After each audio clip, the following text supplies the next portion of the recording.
You're listening to the Flickcast, a pop culture podcast about stuff nerds love. I am Chris Ulrich, and joining me, as always, is my good pal and co-host extraordinaire, Joe Dilworth. Hey, Joe. Wow, you kind of set the bar a little high there. So I like to throw out big words sometimes because I actually know what they mean occasionally. Extraordinaire. So is that extraordinaire like in the realm of all podcast co-hosts or just for this show? You're the best co-host I have on this show. Right now. Right now. No, extraordinaire is from the French for extraordinary. I don't even know. Okay. What I'm an etymology. That's a word, right? That's like what words mean or where they come from. Yeah, but see, now I'm going to like forget words. Science, and kids. stuff, Or is so that even, I'm not, is that science? No. I'm not going to be able to talk and all.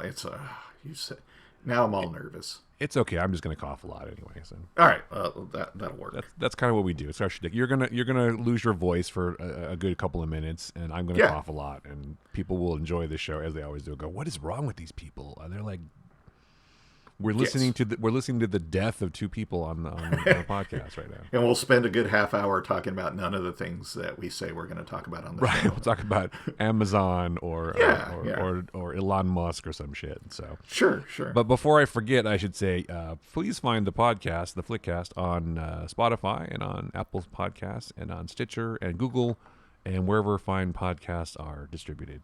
You can also find us on the socials at the Flickcast and at What Joe Writes and at Chris Yu, and you can find us on Patreon if you want to support the show monetarily at patreon.com/theflickcast. And we're also on YouTube, but it's just the audio because no one wants to see our ugly mugs. Although we always talk about doing video, but we never seem to get around to it. I think we kind of threaten that, but it's like you'll see my face. Although you can see my face if you really want to, because I play D&D on Twitch on Sunday nights. So if you really want to do that, you can go to twitch.com/whiskey and waffles, and you can watch me play D&D. The more 5-star reviews we get and the more audience we get, the less likely we are to show our face. Just throwing that out there. Yeah, it's. I never wanted to be on camera, but my good buddy, friend of the show, and Flickcast contributor John Carl said, "Hey, I'm going to do a Twitch stream of D&D, and you're a nerd." And I said, "Yes." Well, yeah. And so here I am. We're in season 3 now, so it's kind of crazy. Well, my other podcast is filmed. It's no critical role, but we try. I see what you did there. I see what I did there. You have a video show too, right? Yeah, I do a monthly video show about the Highlander franchise with my other good pal, Grant Kempster, who is in England. So England? The England, yes. We should get Grant on this show, and we could talk Highlander. I would. Oh, we totally should, especially Highlander. with the reboot really ramping up. We'll get him on. It'll be cool. It's really ramping up. Yeah, we can talk about speculative casting and all that stuff. Although I don't know who could take the place of Clancy Brown. That's going to be a tough sell. But we've already done that. But you did. Well, I haven't done it with. Yeah. Oh no, I think you and we I could did do that too. Yeah, I think you and I did it too, probably. But you know what we should do though? What's that? And I feel really strongly about this, and I think we'll make a lot of money doing this. We should do a 2-day podcast school. Oh, that's a good idea. Yeah. I like that. How to podcast, like how to break into the podcast business and make that serious podcast money. Yes, that's cool. I like that idea. Well, yeah, you had talked about your experiences with the 2-day film school with the Dov S.S. Simmons. Yes. Before I almost took that class too, but I for some reason it never happened. But I'm certainly aware of Dov or Mr. Simmons or Mr. SS, whatever you want to call him. Mr. SS. I don't know if he should have that SS, but yeah, I'm not sure that's a great thing for. Well, it's ironic. Well, anyway, I won't. Let's not get into it. Yeah. But yeah, I know people who've taken the class, and I certainly am aware of him. And you took it, and and look how well you're doing. So yeah, I mean, look at all the film. Look at all our films. So. Exactly. So anyway, I don't fault anybody for trying to make a living, and good for him. People seem to go to the class, and it's been going on for 100 years, as far as I know. So good for him. I learned some. I think it's actually been going on longer than. I think this may have been started right before or right when they started filming No Time to Die. Because that's about a 100-year-old movie too. So it is, yeah. And I saw somebody posted something. They said they went and saw something else, and they're like, "Here's that trailer for No Time to Die Again that I've seen 400 times now." Coming soon. It's coming out this year. I know it is. And Black Widow's coming. Yeah, Black Widow's coming next month, right? So Yeah, we'll be talking about that on here because, I'm sure. yeah. Let's just make it an all Florence Pugh episode. Apparently, she's pretty fantastic in this movie. I mean, she's a good actress anyway. So, Yeah, she's pretty fantastic. and I would hope that, well, not hope, but I think this is going to be like the passing. I think we've talked about this. The passing of the baton movie Well, from yeah, because Scarlett to Francis. Natasha's dead. Right. So. Well, yeah. Spoilers. Yeah. In at least in one multiverse. Although I guess the question is, if you die and give your soul to the Soul Stone, are you dead in all the multiverses? Because that's because you got to wonder about the Soul Stone, the Infinity Stones in general. Do they reach across all the multiverses? I don't know. But hey, you know what? Loki can bring her back. So, Can he? No resurrections this time. well, but yet we have a series about him. So, About who? Loki or Yeah. Thanos? I wonder if they're gonna get Loki. like a young Thanos show, like a sitcom, like Young Sheldon. It'll be Young Thanos. that would be awesome. I would totally watch Thanos that. is just misunderstood. Oh, that's our Thanos. He's just And they can have the over-the-top laugh track and stuff. That'd be great. But he does like horrific things because even as Yeah. a kid, he's like, well, we have 6 cats. I think we could feed them better if we killed 3 of them. Yeah, And exactly. suddenly I was just there's gonna say 3 that. gone. That'd be great. Thanos. Where are the other 3 cats? Oh, they had to go because it was inevitable. Oh, Thanos. Oh, Laugh track. Thanos. Laugh track. And fade to black. It's like that episode of the Twilight Zone where he wishes everybody the cornfield. They're like, "Oh, Thanos, you're so funny. Please don't destroy us." Yes. Thank you. Yes, exactly. And he's like playing. He's like got his mother's.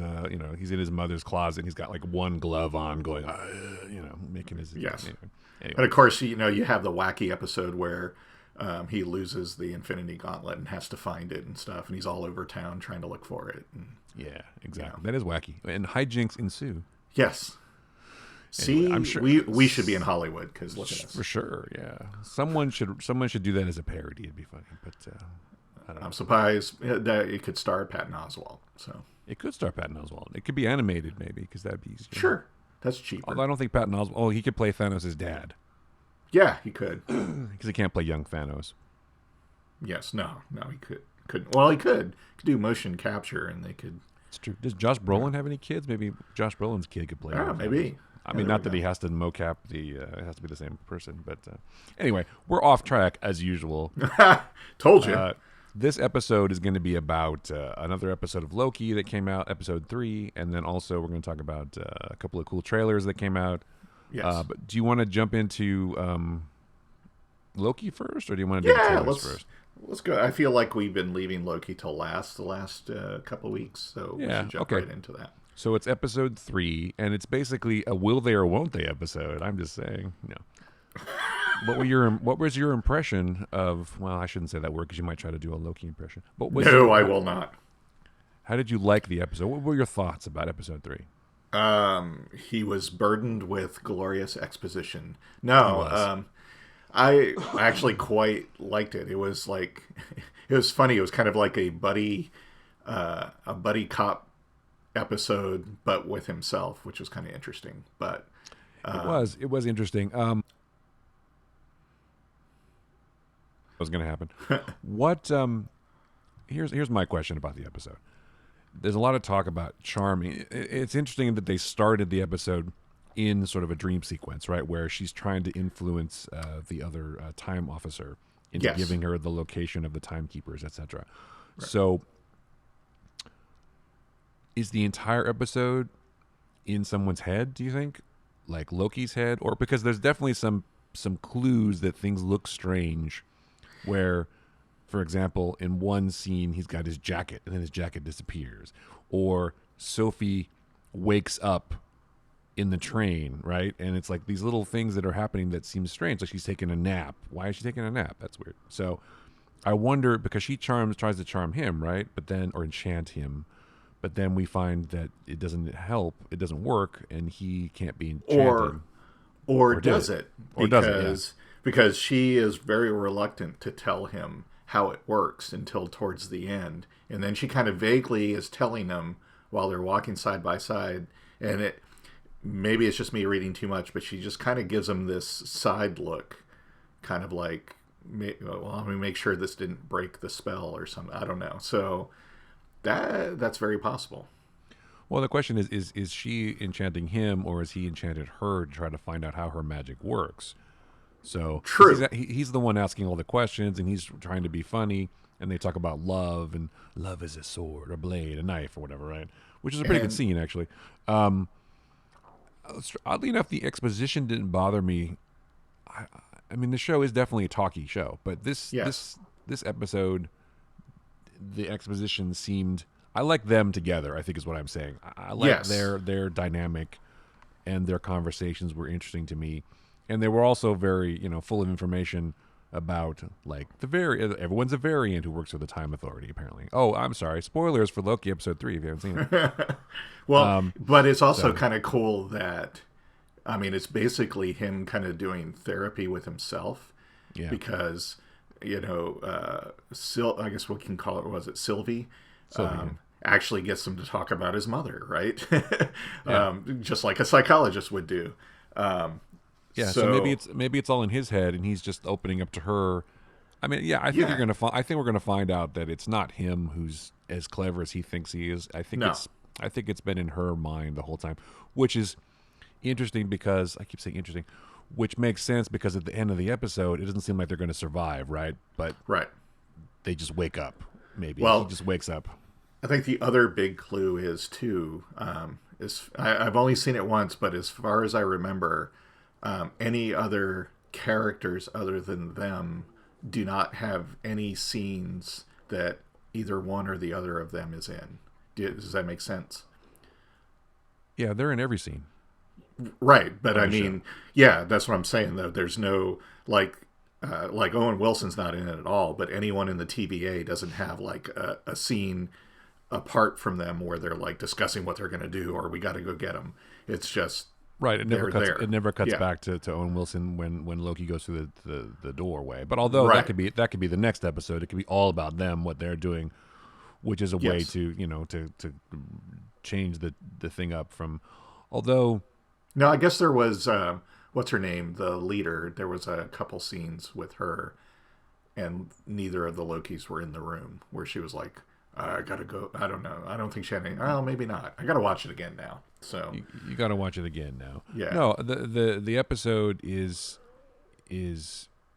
I think pretty much self-contained because he goes to the TVA and grabs her and brings her to that planet with the pad, the Tim pad or whatever it's called, and then it runs out of batteries, and Yes. then they have to run through the minefield or the.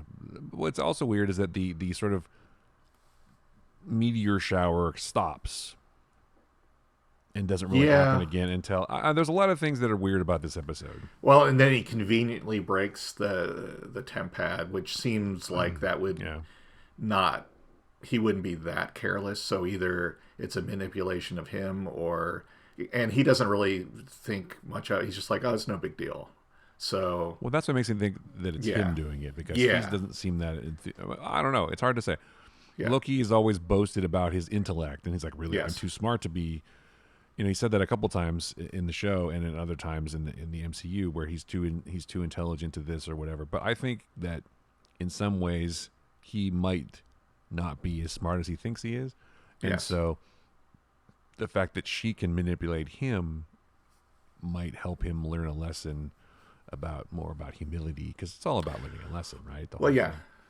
Well, I think his experiences are already kind of accelerating his growth as opposed to the other version of Loki. Because I mean, for the most part, he seems like he's like, oh, we'll just scam our way on and get on the ship. But then he makes the comment of like, they're closing the gates. All these people are going to die. Like he Right, seems right. actually like that's wrong. So I like the fact that they're growing him in different ways as a character, but it's kind of accelerated because he's going through all this stuff. Well, it's funny because in Ragnarok, it's like your savior is here. He brings the ship so everybody can Right. escape, right? I mean, he's Right. doing it. He's doing it to help them, to help the people of Asgard, but also because he wants to be their savior. So he hasn't Yes. grown that much necessarily, Right. but he did exist in the sort of shadow of Thor for a long time, and so it's going to take some time, which is why it may be that okay, this episode is either in her head or in his head or in both of their heads. So I Yeah. don't think this actually happens. There's just too many inconsistencies and too many strange things that are going on in the episode to have it be like real. I mean, it could be, but it probably isn't. So my money, if I'm a betting man, as I am sometimes, that I think it's her manipulating him, probably, but maybe not. I don't know, because like at the beginning when they first show up on the planet, she's like, "We're on blah blah blah" and all that. And he's like, "Okay, what is that? I have no idea what that is. What does that mean?" So Yeah. it's like he was like, "I know we can hide in apocalypses, and I'm just going to randomly pick one." He's playing three-dimensional chess. That's why. Right, but he's also like dismissive of that, and she's like, "Well, this is gonna." He's like, "Oh, so the moon's gonna come down," and anytime there's mention of like imminent death and all this kind of stuff, he just kind of shrugs it off, but not in the usual way of like, "Well, I'm a god, I can't die." He's just like, "No, I want to." Let's go back to the conversation we're having. So I think it's him manipulating her. Yeah, maybe, or it's just that's her because she has to know him pretty well in order to get like. That's why I'm saying it's like if it's happening in her head and his head, she doesn't know him that well, and so this is his personality inside of his brain. That's the self-confidence and bravado and everything. She's trying to break that down and get him to open up, which is getting her information. But then I guess the question is, what does she really need to do that for, right? Right, right. Why does she need to enchant him and get it? What can she get from him? He definitely has motivation to find out stuff from her, but she's made it pretty clear that she doesn't want anything to do with him, right? So Right. maybe so you're right. Maybe it is the other way around. Maybe it's all Loki trying to find out stuff, and he does find out some information. If it's him, he does find out that all the TVA agents were variants at one point, which is very interesting. Right. Because Mobius thinks that he was created by the Timekeepers, but he wasn't. He was a jet ski salesman in Florida in the 80s, and so he's I still say there's no the timekeepers don't exist, and I think Loki knows that, and that's why he wants an audience with him. But they don't exist, or they did exist at one point, but they're gone. Right. And so the people in the management are just keeping the mythology alive. It's like, oh, you don't want to go see the boss because they're really angry. They're keeping their eye on this kind of thing, right? But they don't exist anymore, so they're keeping the well, as we talked about before, it's like it's a religion, basically. It's like a cult in a way. So the mythical or mythological timekeepers are the ones who you're going to get punished by, but you never actually get to meet them because you can't meet them. They're too powerful. Also, they don't exist. Shockingly, but well, it's like Xenu. You can't ever meet Xenu. So I'm going to call it now in the season finale because it is already renewed for a second season and they're working on it. But in the season finale, Mobius is going to end up being the one in charge, and they decide, well, we got to keep up the pretense of the timekeepers, but it's going to be a newer, friendlier, looser TVA, right? And so sure. And we got to do it the buddy way. And Loki goes, I might have a little present for you. And then the next scene is both of them on jet skis, and that's how the season ends. Oh, that's adorable. Yeah. Yeah. Vacation, all they ever wanted. Yes, but I think no. I think Loki's already kind of becoming, I don't know, I won't say attached, maybe slightly fond of Mobius and the TVA, but as much as he can be. But I just think I think his growth is accelerating because a lot is going on, and he kind of has no choice because he's sure.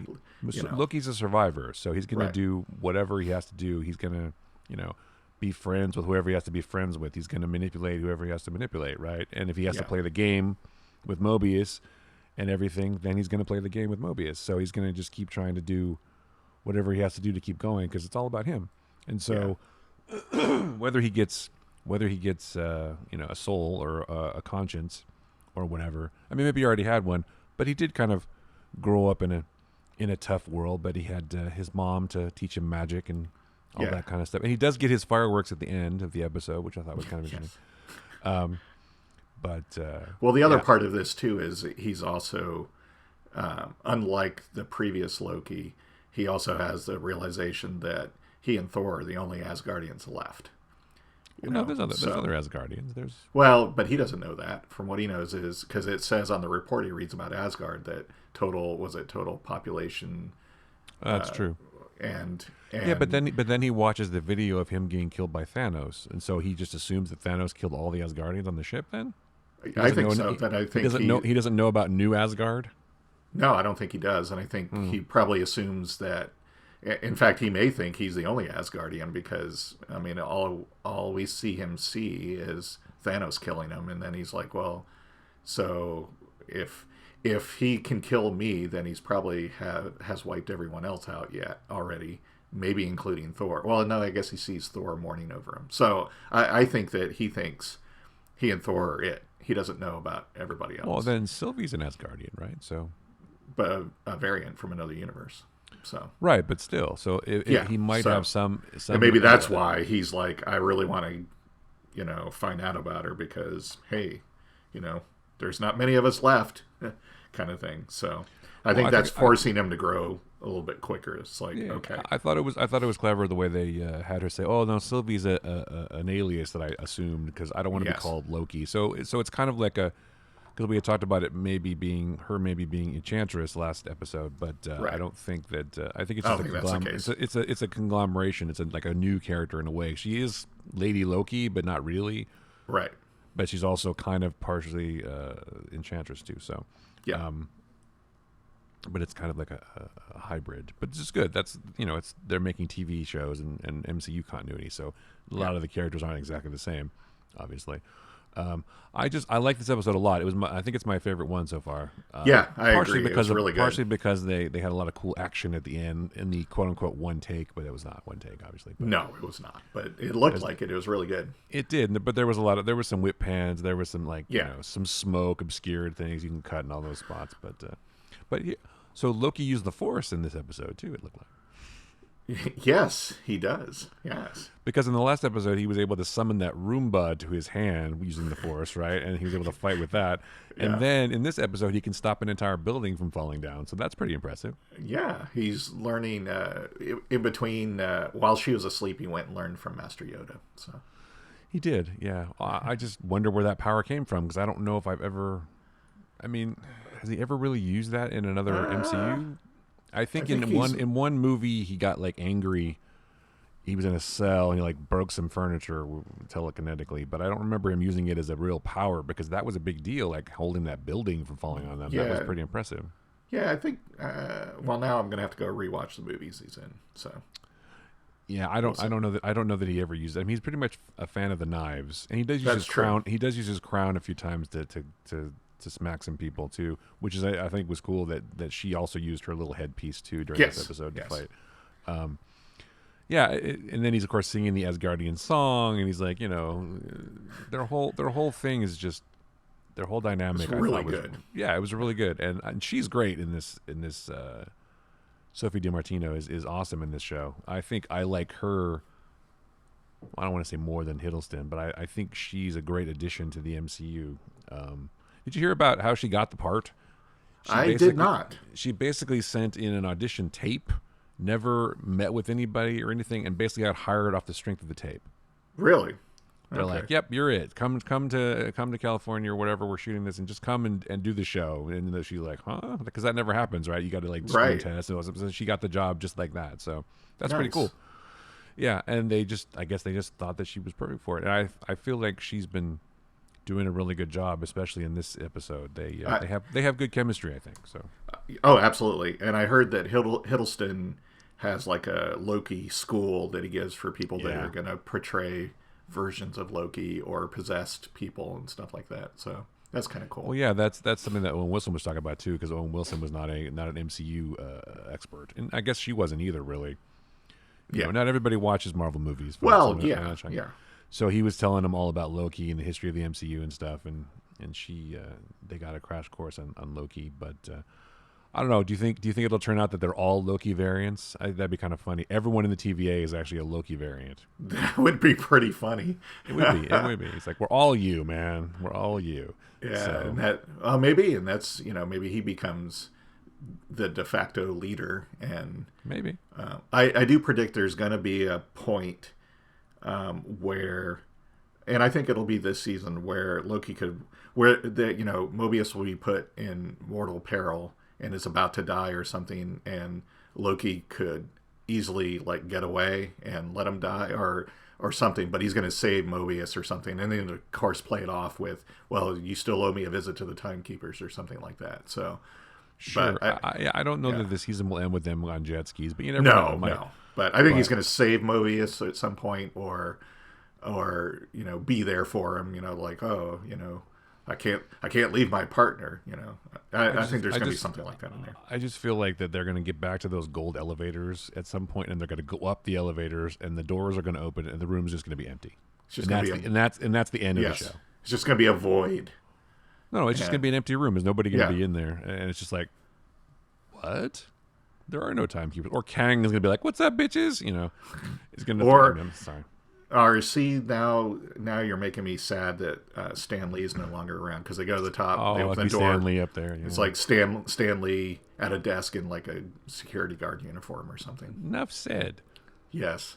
Be like Excelsior, and that'll be the end of the show. Yes, that'd be awesome. Well, of course, there was some speculation online. They were talking about how she was telling a story about her long-distance relationship to a postman, which I thought was either a reference to The Postman with Kevin Costner, which I'm not sure why they would do that, or a reference to the several times that Stan Lee's played a FedEx guy or a mailman in Marvel movies.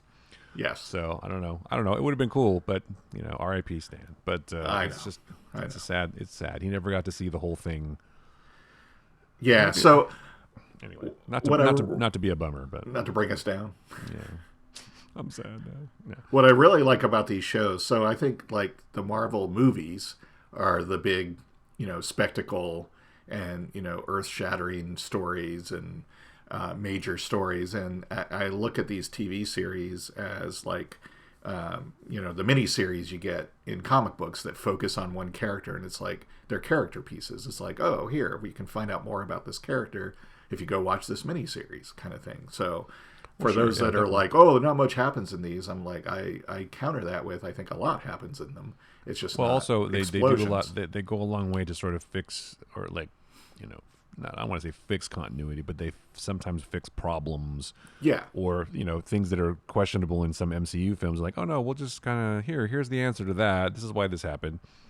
Right. And they help you bridge the gap between movies. Plus, you gotta know that they decided to do this because of the pandemic too. Like, well, we got to get some product out, so we're gonna do these shows, but they became way more important, and so that, I'm sure, sort of changed the dynamic of everything. Yeah. But yeah, I think you're right. It's like the general comic book world where you have the main story, which is the movies, right? And then you have all these other comic series about the characters, and you got to buy all the books to understand. Right. What's going on, or you don't have to, but people do. And if you like Loki, you'll watch the Loki show. If you like Vision and Wanda, and you'll watch WandaVision. Yeah. And if you like Cap and or Falcon and Winter Soldier, then you'll watch that. I mean, I watched them all, and so did you, obviously. But yes, you don't have to. But you don't have to. Sure. No, you could just watch the major MCU movies or nothing. Yeah. Although, if you don't watch any of them, why are you really listening to us right now? So right. You can go on and watch something else, like some of the other stuff we're going to talk about. So I guess we're going to talk about more Marvel movies, but still. It's inevitable, just like Thanos. But if I have any, I don't think I had any kind of weird problems with this episode, except the whole idea, except maybe the old lady in the house. That was kind of a weird sequence where Loki tries to become her husband, and then she blasts him with the whatever. That was kind of a weird sort of segue, not a segue, but it's just like a weird moment that happened. And I can't remember there's far better. I think there's a better written way they could have gotten the information about the train, other than that, because that just seemed to be, let's get them this information and also have a laugh at the same time. Well, although. I figured it was just because she could call them devils, right? Because that's what she does. True, and I think basically. It was maybe it was an important scene to show kind of the differences between the two Lokis, but also that, again, as you're saying, the ongoing lesson of Loki isn't as clever as he thinks he is. He's not, and she saw through his bullshit because he was just pretending to be nice, and she's like, my husband would never say nice things about me. So what does that say about her relationship? She's a little bitter. Right. But, which is funny. I mean, you're right, because it is a contrast between the two Lokis, let's just say, because she kicks the door down ready to kick some ass, and he's like, I'll just be more subtle and manipulative because it's like mischievous to be, Right. to manipulate people. So, yeah, I mean, I'm sure there's a reason, but you're right. It was just like we got to get this information to them, and they need to find this train, which is kind of funny. You have to get on a train to go to the, Yeah. it's very Snowpiercer or whatever. Right. They could just have them go to the town, but whatever. Right. Well, no, because they had to have this moment where they could be, That's true. They could have the big scene where they're talking about their feelings and deciding, oh, you don't know about love, etc. Also, they had to have Loki's moment of I go both ways. So Right, exactly. can't forget that. And apparently so does Sophie. So there you go. Well, I mean, the Loki of legend, has been a man, a woman, a child, a horse, various other animals and beings. Right. Or half Hulk. So yeah, I mean, apparently in one part of the mythology, he turns into a horse, has sex with a horse, and gives birth to a horse. So So there you go. He's pretty much pansexual at this point. So It's fluid. yes, but I thought that was nice to. I mean, because that has been a part of the character in the comic books, especially too, for a long time. So to kind of acknowledge that, but not like have the big neon sign pointing to it moment, just in casual conversation. I thought that was kind of nice. That was good. Yeah, it was. But I also got the impression that because in Ragnarok they kind of talk about a little bit. Valkyrie is also at least a lesbian for sure. Right. So I mean, so there's been some characters that they've sort of alluded to, I guess. But this is the first time it's really been spoken, and it couldn't be in a movie, of course, because that would offend people. But it could be in a TV show, I guess. It would offend people. Well, yeah, it would, I guess. It would offend people. There's people who are still offended and angry about the fact that, and Marvel's so woke now or some shit. And right. So like that's a bad thing. They have to, like caring about other people is makes you a dick, yeah, right? exactly. So, representation, and it seemed to come out naturally in the episode. It's not like they said, "Oh, now here's the episode where Loki's going to become pansexual." On a special episode of Loki. Yeah, exactly. Where it just it evolved because in the beginning they're talking in the paperwork about Loki it says whatever I can't remember what it said, fluid or something, gender or whatever.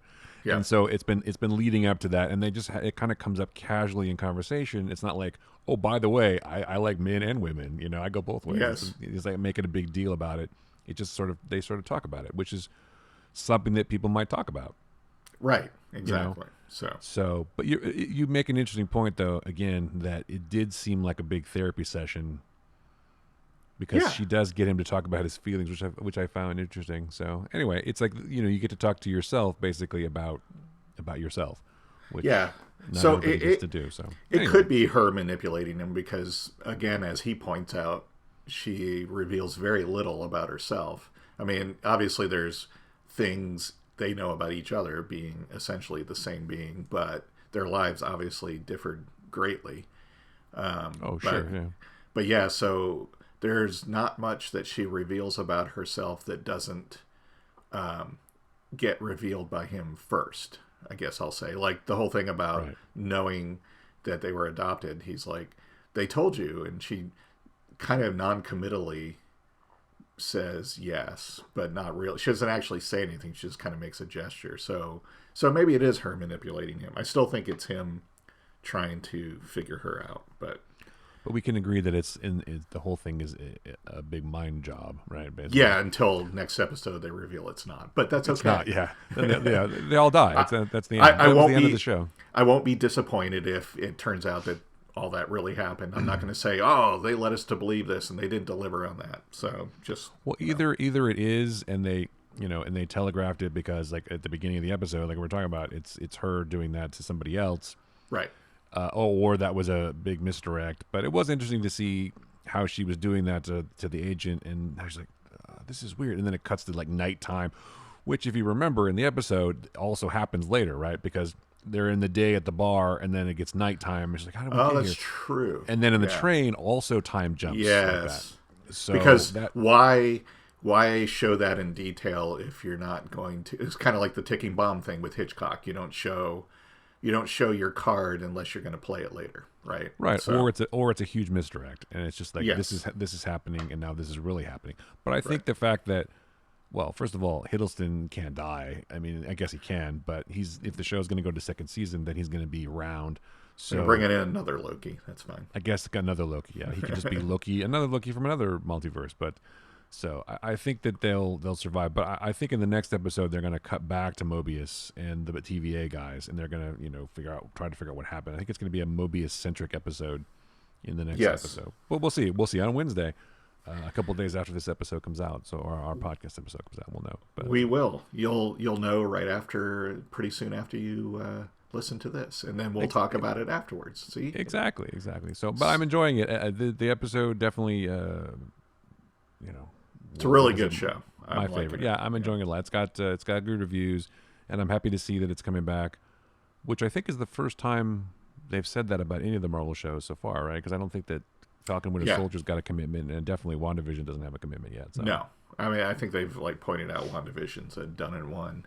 Although if you follow Paul Bettany, as I do, as I've said before, that's true. He's been in the Vision makeup. Although again, those photos could be old, so who knows? Right, and I think Captain America and Winter Soldier, they have been non-committal on more episodes. I mean, certainly they could do more, but yeah, this is the first one where they're like, yeah, we're already developing the second season. So yeah, I figure Captain America and Winter Soldier can be another season for sure. Yeah. I guess it's Falcon and the Winter Soldier, but now it's Captain America and the Winter Soldier. I thought we were calling it that because that's what it'll be next season. Right, exactly. He's not the Falcon anymore. He's Cap. He's or that was the arc and it's done. But I'm sure we'll see Bucky and Sam again. Oh yeah, probably in something else. But we'll definitely see Wanda again, and probably White Vision will show up in Mountains of Madness. Mountains of Madness. Multiverse of Madness. Isn't that a John Carpenter film? By the way, Mountains of Madness is a good show too, a good movie too, with Sam Neill. If you haven't seen that, anyway, oh no, it's the Mouth of Madness. Is it? Is that John Carpenter? No, it is John Carpenter. Yeah, is it? Okay, yeah. Sam Neill plays like an author who goes insane, or like he starts seeing crazy people trying to. He plays a guy named Sutter Kane or something. I can't remember the episode or the movie, but part of Carpenter's Satan trilogy or whatever. Didn't he have three movies kind of loosely connected to? I don't know. Oh, speaking of John Carpenter, I gotta go rewatch those. Yeah, I do too. Speaking of John Carpenter, it's the 30th anniversary of The Thing, which is also a fantastic. Ironically, did not do well. It's funny. In 1982 was an interesting year for geek movie and nerd movies. Blade Runner came out, and The Thing, and a bunch of other stuff. Wrath of Khan, yeah. But nobody wanted to. I mean, Blade Runner flopped basically at the box office, and so did The Thing, which is funny. And now both are regarded so highly. Especially The Thing, I think, is probably considered one of the best horror films, sci-fi horror films of all time. I think it is one of the best for sure. And Blade Runner, of course, we talked about that a lot. But sure. It's also it even got a sequel, and I guess The Thing got a prequel, but it didn't ever get a sequel, or was it sort of a reboot? It had a prequel. No, it was. If you watch it, it's essentially basically the same story over and over. It's the Norwegian perspective or something, right? Right, and but it's what happened before. Yeah, it's kind of weird. It's a reboot, sequel, prequel. It's like what? Okay. Well, because what would you do for a sequel to The Thing? Because basically it's McCready and Childs at the end going, which one of you is the Thing, or are they both the Thing, or neither one of them are? Which ironically is probably like neither one of them are really. So and they just sit there and die. They sit there and freeze to death. That's the end of the movie. So that's kind of a bummer. So the sequel will be 2 hours of them freezing to death. No, they just sit there for a while, and then the helicopter comes. I mean, you could easily do it. They're just sitting there looking at each other, staring each other down, ready to commit to burning each other with a flamethrower. But then a chopper shows up, right? Right. It's like the next day, and they're just like taking them into the chopper and bringing them back to the bigger McMurdo or whatever, the bigger base, and they thaw them out, and one of them has to be a Thing, and I guess or they both could be, and then the whole thing just starts on a new base. So that's how you could just continue it. Here's my idea for the sequel. Sure. And is that they both get rescued and they both go back to the mainland or go back to their lives, but it's basically a whole psychological thriller of them stalking each other, and you're never really sure which is the Thing and which isn't, which one of them is, and it turns out like at the end neither one of them is, and either they end up killing each other, or they don't, or they come to the brink of it and realize through some mechanism that neither one of them is, and it's like, man, we almost killed each other and stuff like that. So you go a completely different direction if you're going to do a sequel to something like that. Well, the problem is that both of them are much older now, so it'd be hard to. Well, yeah, but they're still active. I mean, you could still. Oh no, I'm not saying they're not active. It would just be weird that they looked 30 years older all of a sudden. That's really they spent a lot of time in the ice. So yeah. So they actually did freeze, and they were discovered 30 years later and thawed out, and they were still alive. Which is why they think. But they look the older. other one is well. It's not like Captain America where he comes back the same. Wow. Yeah. All right. So yeah, that's why maybe they both have to die, and they bring them. I mean, they bring them to the base, and then that just starts the whole thing again. Or they bring them back to the mainland, or whatever, and then the alien they thaw out, and it's just like a bigger thing. But it would have to be a whole cast, or one of them survives, and it's 30 years later, and it turns out they are the thing. No. Turns out they've been the thing the whole time, and it's like the end. The world is coming to an end, and it's like a whole invasion thing. So I don't know. It's McCready all along. Anyway, it's been McCready all along. Yeah, what a good movie though. If you've never seen The Thing, yeah, you should see it. You should definitely watch it. And even though, some of the effects are primitive by today's standards, they still hold up pretty well. Yeah, they're still creepy. They're still creepy as hell. And basically, the movie is still really well done. And of course, if you've never seen Blade Runner, I don't know what you're even doing with your life. So you should see that too. Yeah, but, go away now. Pause this. Go watch Blade Runner and then come back. Go watch Blade Runner and The Thing. That'd be quite a good double bill. So anyway, all right. Well, let's talk about more Marvel stuff for a minute. Let's talk about the Shang-Chi trailer that just came out. Yes, with 100% more Michelle Yeoh. So definitely, yeah. So Michelle Yeoh is definitely in the movie, confirmed. But it looks great. I mean, it looks finally. I don't want to say this in a mean way. It looks like Marvel finally realized, hey, in a martial arts show, we probably need to have good fights.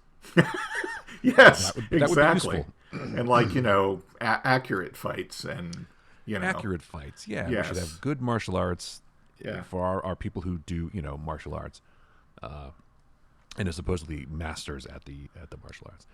So. Great trailer. I'm totally looking forward to this movie. I think that it looks great, and the fights look great, and the bad guys are awesome, and Michelle Yeoh. But my question is two questions. Well, maybe three. Why is there a dragon in the trailer? Is that the dragon that we think it is? And two, why is Wong fighting Abomination? Right. I was like, hold on.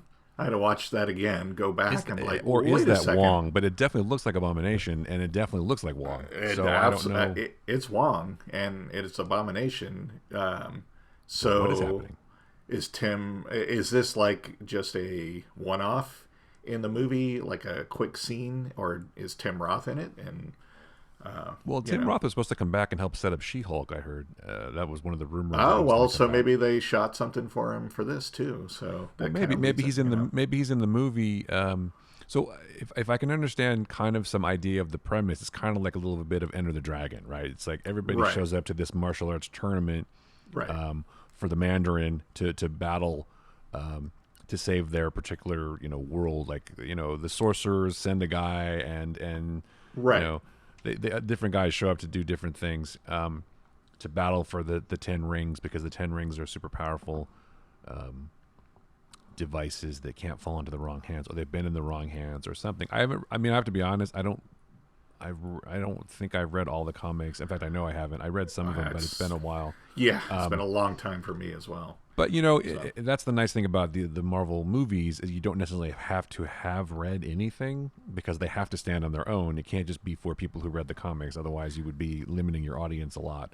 Right. And it's got to go to other countries. It's got to go to whatever. But it does definitely have an Enter the Dragon vibe, at least to me, which is ironic because I just watched that the other day. Not ironic, but I watch it frequently because I like Bruce Lee. It's a good movie. Yeah. It's a good movie, yeah. And John Saxon, of course, awesome in it. But the whole thing is just and then you have that moment at the end, where Aquafina has to make the joke, right? It's like the Yeah. stinger. Oh, you got this or whatever. It's like thanks.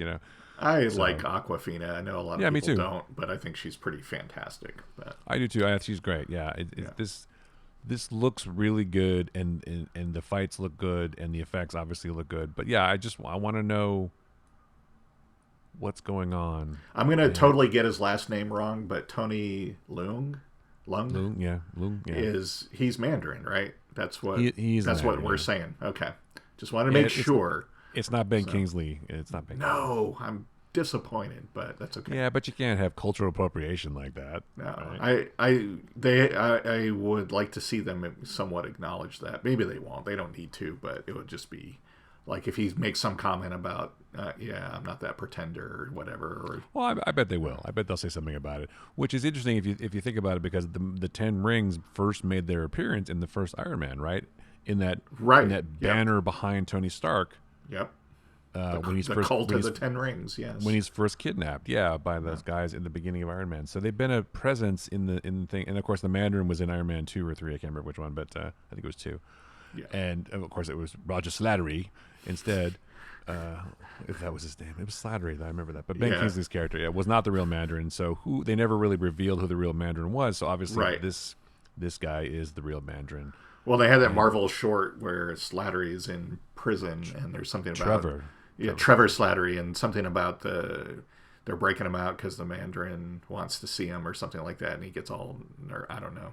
I it's been a long time since I've seen that one. I have to look that up too. But there was a Marvel short on one of the DVDs that furthered that. So yeah, it definitely he is definitely the Mandarin, and Yeah. he's definitely having this this big fight where people have to come and try to. I mean, it seems like it anyway. Try to get the 10 rings. So, but yeah, I'm totally down. Will I go to the theater? Oh, I don't know. It's a tough question. We'll see. yeah, I think I'm okay. I'm Yeah. hoping they do the same thing that they're going to do with Black Widows. I hope it's a Disney thing that they do exclusively. You can pay extra, which is fine. Yeah, Or go to the theater. They'll do it day and date kind of thing. I hope. yeah. Because I think they should do that with everything. And I also heard, speaking of that, that Dune will be opening the TIFF Film Festival in Toronto. Nice. So it's actually going to be playing in a theater. So Denis Villeneuve will be happy. They shifted that to later in October, but it's still supposed to come out in the theaters in October. So Yeah. And as we've spoken about before, I've definitely mentioned that that'll probably be the movie that gets me to go to I think I need to go to the theater to see that one, and I think I'll be okay with that by October. I mean, I'm fully vaccinated now, so I don't think I'll have a problem with that. Are you fully vaccinated? I am, yes, Fully. Totally. like radically Totes vaccinated. Yeah. So yeah, I'm looking forward to this. Again, I'm wondering why Wong is in the movie, but I mean it makes sense because the Sorcerer Supreme has to send somebody. It can't be Stephen Strange because he's too busy dealing with the multiverse. Right. So Wong goes and fights Abomination, which is strange, and then. So I wonder if Hulk will be in this one too. Maybe I don't know. Well, because Wong, has no money to buy his sandwiches, so I think Strange is like, okay, I'm going to send you to do some things, and you need some money, yeah. Yeah, I'll give you your allowance if you go and do this battle for me, okay? Well, how do they? That brings up an interesting question: is how do they eat? I mean, is the Sanctum Sanctorum have a replicator of some kind? Well, they go down to the deli because that's where. Well, that's what they're talking about. I mean, Strange was a wealthy physician, a surgeon, but he lost all his money, right, trying to cure himself. So how do they make money? He invested well. I guess. I mean, I feel like he depleted all of his money before.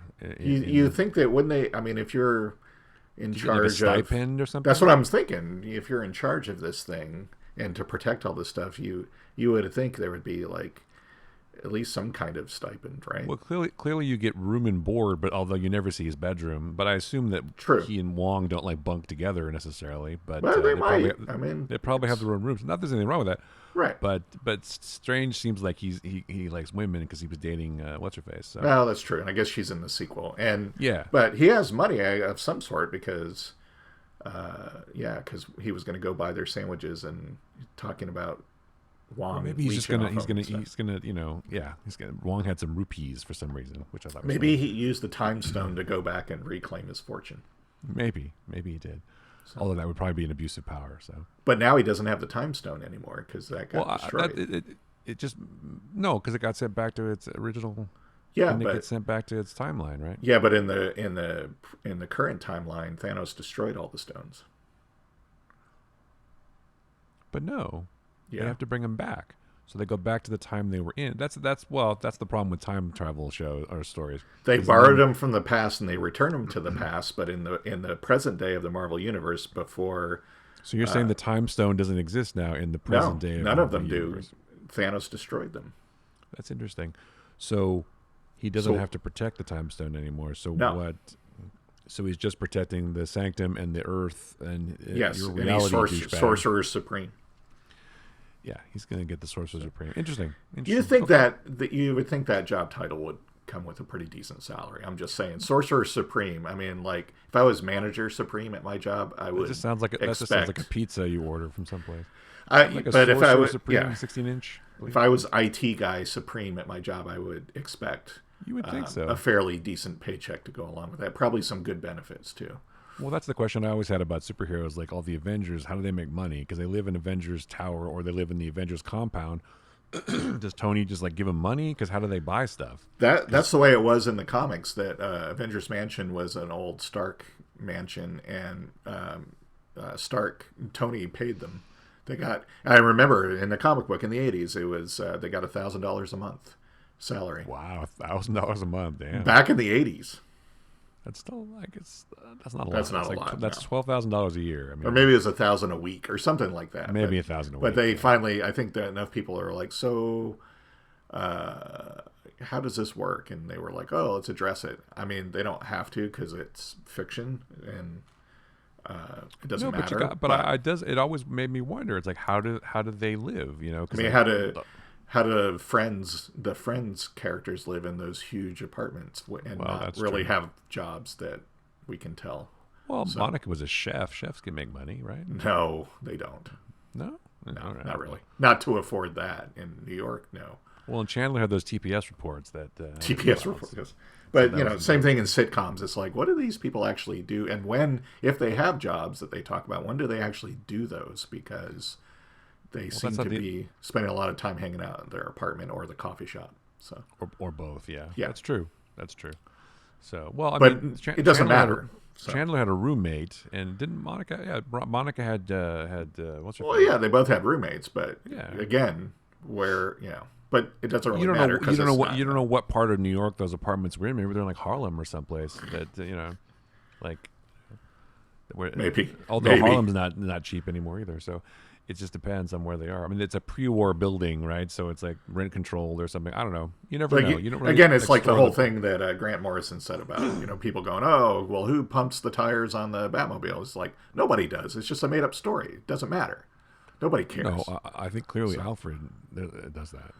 He does the maintenance on the Batmobile. Well, You think? they literally show him in the movies fixing the Batmobile. Well, and that's shit, true. So So I feel like the Batmobile tires probably have like there's a machine that comes out and auto inflates the tires. well, then But yeah, Bruce Wayne's kind of an asshole. Then if he makes Alfred do the oil changes and change the well, tires and all that Alfred's stuff. basically his indentured manservant. He just does whatever he has to He do. should make Robin do it. Why else would you Well, have a that's true. ward if you didn't make him do the chores? He's got to right? earn his keep, right? Later on, I'm Exactly. sure to teach him responsibility, Robin is out there, changing the oil of the Batmobile and Right, right. picking up the dry cleaning, etc.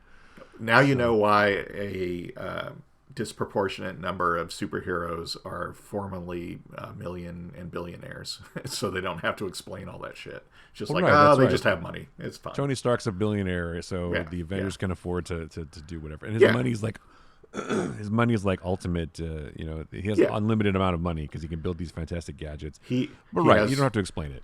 he has Stark coin. Anyway, Stark coin, exactly. yes, but yeah, it actually doesn't really matter because that's not what the story's about, right? So.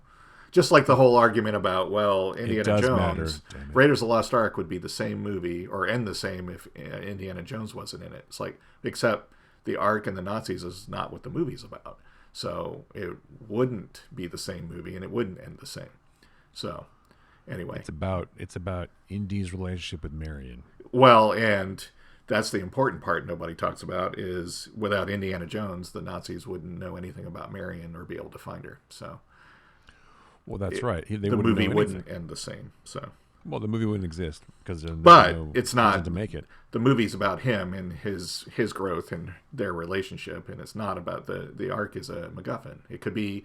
I mean, you could argue that you could put any kind of like godlike artifact in there. It doesn't have to be the Ark. It could be anything and any other group of people other than Nazis looking for it, and it would be the same movie, right? So, Well, people I think have always wondered about that because usually the hero is the one that solves the problem, right? Does something to, right. but he does in a way. He does. He gets the Nazis to open the Ark and die because he knew that was going to happen. Right. Because at the beginning they're opening that book. It's foreshadowed, right? It's like, look, here's the Ark killing all these dudes. Yeah. So Indy knows, and they don't know because Belloc doesn't read, obviously, that he doesn't have that book with the giant hinges on it. That yes. that if you open the Ark, it kills everybody. So Indy's like, close your eyes, Marion, and you won't die. And they don't. So really, his entire plan, the entire movie, is to eventually trick Belloc into opening the Ark and killing all the Nazis. Yes. And so he's really a diabolical genius if you think about it. It's all about Indy closing his eyes to evil and opening his eyes to love. So Wow, look at that. See? Look at you. Yeah, but I never understood that. They're like, oh, the movie ends the same without Indiana Jones. I'm like, but that's not what the movie's about. I mean, but it doesn't. Indy got them in that position. No, you're right. They would not. Yeah. They were searching for the Ark without him. They knew about it. Belloc knew about it, but probably because Indy talked about it at some point when he and Belloc were buddies, but or friendly rivals. But Belloc obviously is motivated by greed and kowtowing to Hitler, but Indy knew that shit was going to happen, and so he wanted the Ark to go into the right hands. Right. Because naively thought that the government was the right hands, and actually the ending of the movie is the Ark going into the giant warehouse, right, where it's probably should stay forever, right? So right, because without Indy, the Nazis would have opened it and died, and then obviously probably some people would come looking for him and go, well, there's a pile of clothes here. Maybe let's study this a little bit more before we do anything with it, or maybe you go through a few groups opening it and finally and it would end up back with the Nazis and in Germany instead of being put away somewhere in the U.S. So top men would have found it. Top, but yes. But you're right, though. I mean, the truth is they never would have found it because they were digging in the wrong place. Their staff was too short, right? Right. Or and Marion had the thing, and she was in Nepal or whatever, and they wouldn't have. Well, no, because they had Abner. They knew Abner, and so they found Marion. That's true. They would have found the headpiece. Yeah. But actually, if Indy hadn't interfered, then the guy wouldn't have gotten burned, and he only got one side of the headpiece. So that's why their staff was too long. That's right. Yes. So if Indy really he's been there foiling them all along. They would have been digging in the right place, and they would have found it. But instead, they're digging in the wrong place until he finds it. It's like, oops, I found the Ark, and but again, that's not what the movie's about. So there's all these snakes down here, but luckily there's plexiglass between me and the snake. So that's always fortunate when you can fall just so that the plexiglass pops up and is between. I remember still seeing that when I was a kid watching Raiders Lost. Like the first time, like, oh, that's like there's something there. That's weird. They did a really good job hiding it, but you still kind of see it, which I guess makes sense because there's a giant cobra in the face of Harrison Ford. Sure, so you don't really want his face to get attacked. Right? Nowadays they digitally remove it, but. Or they just use CG snakes probably, but but why did it have to be snakes? But that movie is awesome. I've always loved Raiders of the Lost Ark. Although you have to question another thing too that people have mentioned is like the whole relationship between Marion and Indy when Indy was younger and Marion was really young. Yeah, that's true. Is he kind of a weirdo about that kind of stuff? And we don't have to get into that, but it's just, there's some questionable history there, which nobody really talks about. But it's not real. They're not real people, though. So. Well, they're not real people. That's true. So. Yeah, it's just a but story. Shang-Chi looks really good. Yeah, that looks like a great movie. It does look like a great movie where no Nazis get burned in this one, I don't think. That we know of. Exactly. As the Suicide Squad looks really great too with its new trailer. It does. It does look great. Although I got to be honest with you, I was not one of the people clamoring for a sequel or whatever to Suicide Squad. Although this is called The Suicide Squad. Right. I do like Idris Elba though, and I do like everybody in the movie actually for the most part. I think it looks funny, but I was like, okay, that's fine, and I'm sure I'll go see it. But I don't know that I needed another Suicide Squad movie. It just wasn't. It didn't do it for me, the last one, that much. I'll say this: I actually really enjoyed David Ayer's Suicide Squad. Release the Ayer cut. I really liked his, but it didn't leave me going. Excuse me. It didn't leave me going, well, I want to see more of that. However, when they said, "Oh, we got James Gunn doing a Suicide Squad movie," I'm like, I'm sold at that point. I am excited for like we were talking about before. We joked about the 100% more Starro. Yes, Starro is awesome. Yeah, that's cool, and it's so absurd. The whole thing is just so absurd. It's a giant starfish, basically, that shoots out little starfish. Yes. So that's cool. It's just going to be bonkers crazy. I'm sure James Gunn was like, I'm just going to make this as nuts as I possibly can. And they're like, sure, go ahead, because we've got nothing else going on. Look, comic books in the 1960s were a wacky time, man. That's all. There was a lot of substances and stuff. So sure, I'm sure Starro made more sense when someone was on acid or something. But, yeah, it's like, no, this will be great, and everyone's like, yeah, and then they're like, awesome. Oh crap, they published it. Oh yeah. So I think if I was going to do a movie like this with Starro, with all this other shit, I don't know that there's anyone else I would get except James Gunn, except maybe Edgar Wright. That was the only other person I could think of. Oh yeah, one of those two dudes. But James Gunn will definitely be. He's definitely weird enough for sure. So this is going to be, and his trauma background is definitely coming out in this one. Yes. Which is fine. But I just think that it's going to be so bonkers that I'm probably going to like it. Because I'll be honest, I was slightly skeptical about the original Guardians of the Galaxy, as we talked about, I'm sure, long ago. I was like, why do I need a Guardians of the Galaxy movie? But then I loved it. It was great. And so I'm sure that this will also be a movie that I enjoy very much once I finally see it. But, even if I don't care about a Suicide Squad movie per se, I like all the people in it. So why not? Well, and hey, I like, I won't say he's trolling people, but I like James Gunn kind of casually mentioning that he's had, kind of informal conversations with both Marvel and DC sides of the motion picture industry to suggest he would like to do a Guardian Suicide Squad or some sort of crossover movie. I don't think that'll ever happen, but that would be fun. Well, people said Spider-Man would never be in the Avengers. That's true. But here it was. So. I would say, if anyone, I would want him to do a crossover movie because I think it would be just bonkers and a lot of fun. Yeah, I would watch that, but I guess I wonder who would cross over to what. So yeah, but we'll see. Yeah. But let's see how this does. And then, of course, you can go on to Guardians 3, which will be Dave Bautista's swan song as Drax, which is a fitting way to go out.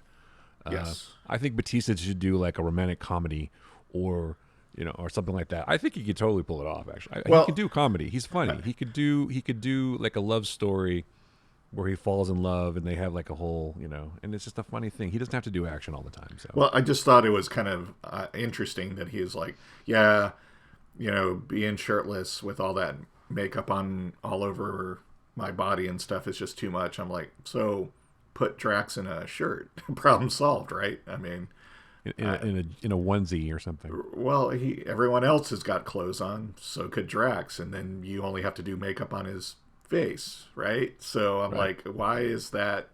Is it like Drax has to be shirtless? Sorry. Well, Drax as a character always is shirtless, right? I don't think he's ever worn a shirt. Again, so put him in a shirt. The question is, does Drax get cold? Because you think he would after a while. Well, we know he has sensitive nipples, so. That's true. That's what it says. Maybe that's why he can't wear a shirt, because his nipples are sensitive. Well, that's true, because he can't wear the space harness jetpack thing. Cause... This is what I'm saying. So maybe it's an outfit where the nipples are just exposed, but it's like the rest of it's a shirt. Right. See, exactly. That would be fine. I'm sure there's a way around it. It's like something from Zardoz or something from I guess my point is that that's not the only thing that's making him tired with the role. No, it's like he's So, done it. He's done it 3 times in several other movies too. He's probably gonna have yeah, to play Drax a couple more times in other Marvel films.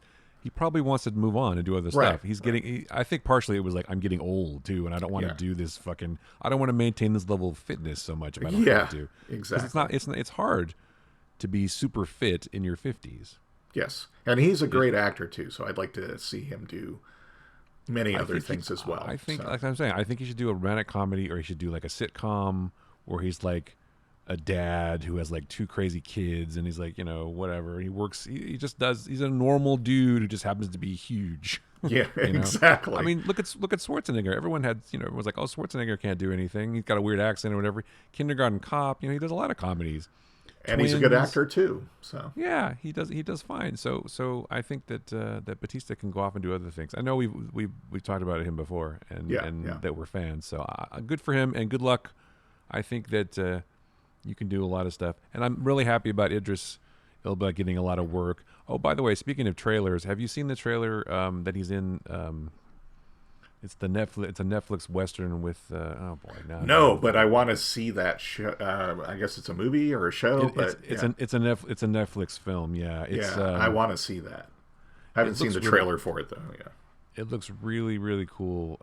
And I just think that he's gonna do. Really, I feel kind of bad for him a little bit because I feel like I'm not saying can't have a career, but it's like he came up a little bit too late almost.